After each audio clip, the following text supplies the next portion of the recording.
Приветствуем вас на канале Раиса Греченко «Дача, сад, огород, цветы». Мира и добра вам! Это видео посвящено вопросам наших подписчиков, и оно связано с одной темой.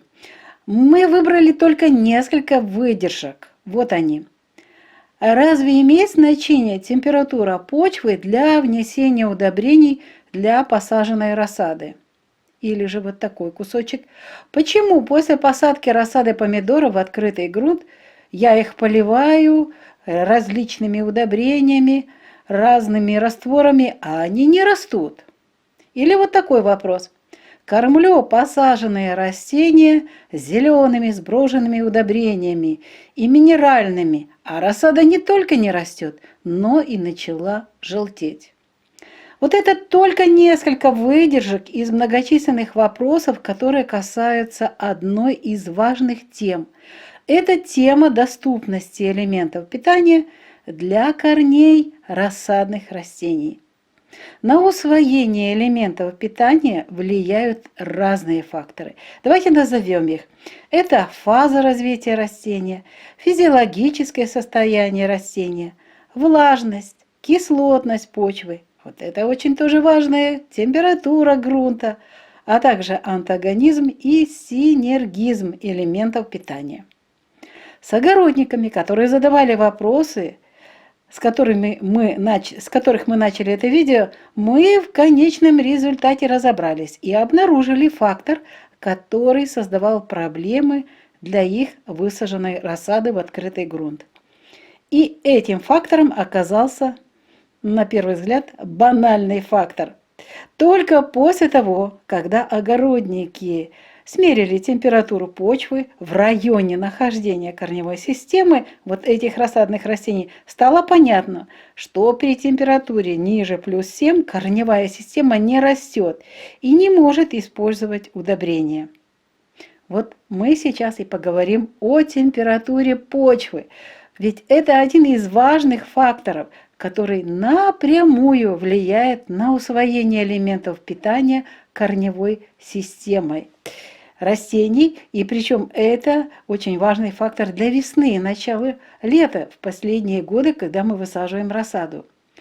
А в это время после зимних морозов и снега почва основательно охладилась в районе произрастания корневой системы.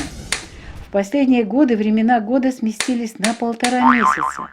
И земля не прогревается на глубине залегания корневой системы овощных растений в апреле и в мае, как это было десятки лет назад, и даже в июне. Температура почвы на глубине от 15 до 40 сантиметров в апреле и мае, и даже у нас на юге Украины, прогревается только в пределах от плюс 5 до плюс 8. Это у нас апрель месяц, хотя такая температура раньше была в феврале. А для полноценного вот этого процесса использования нужных элементов питания нужна оптимальная температура от плюс 15 до плюс 20 градусов. Это оптимальная температура. А теперь давайте рассмотрим несколько элементов питания, которые необходимы именно в этот период, когда мы высаживаем рассаду. Вот фосфор. Он очень важен и нужен всем растениям для стимулирования развития корневой системы и для увеличения количества корневых волосков. И вот фосфор только начинает усваиваться при температуре выше плюс 10 градусов. Оптимальная температура усвоения фосфора от плюс 15 до плюс 20 градусов. При температуре ниже фосфор не усваивается, и корни стоят, не растут. Они не то что не питаются, они вообще никакого движения, никакого развития не имеют. Рассмотрим еще несколько примеров, тоже очень таких показательных. Азот, которым очень увлекаются все огородники, и это и минеральные, и органические удобрения. Вот увлекаемся в начале сезона и привыкли это делать уже весной. Так вот, азот начинает только частично усваиваться при температуре выше плюс 8 градусов.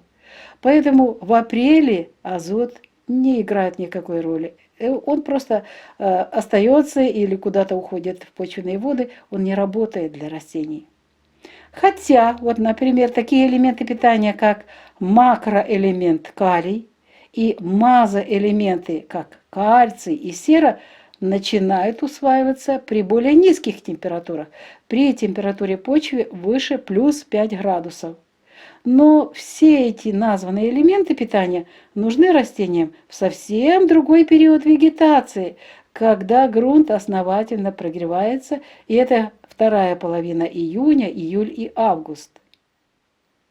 Вот поэтому так важно высаживать рассаду в хорошо прогретую почву при температуре выше плюс 13, а лучше при температуре выше плюс 15 градусов. И первые подкормки также нужно проводить в хорошо прогретом грунте. Еще раз напомним, и хочу, чтобы вы запомнили, оптимальная температура почвы для усвоения корнями необходимых удобрений – это и органические, и минеральные удобрения, не имеет значения. Так вот, температура почвы должна составлять от плюс 15 до плюс 20 градусов. Нас ожидает долгая и холодная весна в 2023 году, и, соответственно, будет очень долго холодный грунт. Поэтому лучше проводить перевалки рассады, все больше и больше горшочки, и не спешить с ее высадкой в открытый грунт. Да и в необогреваемых теплицах тоже нужно будет очень внимательно следить за температурой грунта. Холодная почва – это не только отсутствие усвоения корнями необходимых элементов питания, о чем мы сегодня с вами говорили, а это и проблемы с физиологическим состоянием растений рассады. Это очень тоже серьезная проблема. Мы ответили на вопросы наших подписчиков и надеемся, что этот важный фактор температуры почвы, огородники учтут в 2023 году и не будут повторять ошибки последних лет. Напомним еще раз, что в 2023 году будет холодная и длинная весна, и будет долго удерживаться низкие температуры почвы. Они неблагоприятные для посадки рассады в ранние сроки в открытый грунт, как это было много лет назад. На этом мы завершаем сегодняшнее видео. Его подготовили Раиса Горяченко и Александр Волик. Благодарная всем погоды. До новых встреч на нашем канале в нових відео. Вітаємо вас на каналі Раїса Горяченко «Дача, сад, город, квіти». Миру та добра! Почнемо цей випуск з питання від наших підписників. І ось деякі окремі частинки цих запитань. Хіба має значення температура ґрунту для внесення добрив для розсади? І ще одна частинка.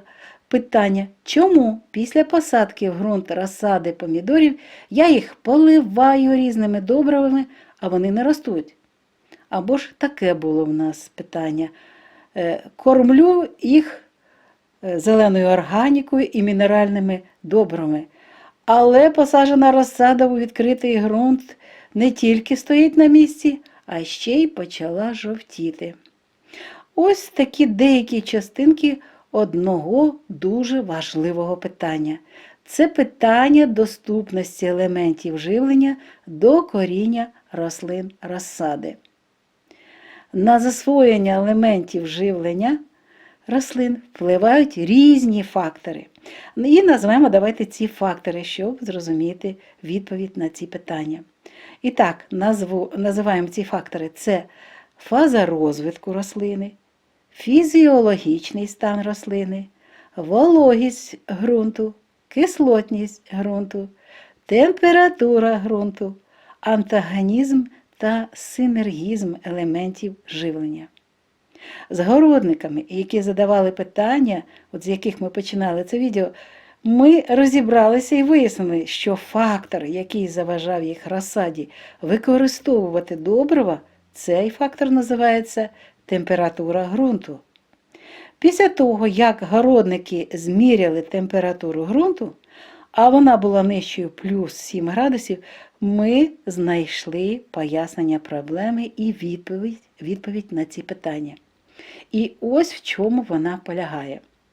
Температура ґрунту – один з важливих факторів, який впливає на засвоєння елементів живлення корінням рослин весною та на початку літа, та й протягом вегетації, але особливо в цей час.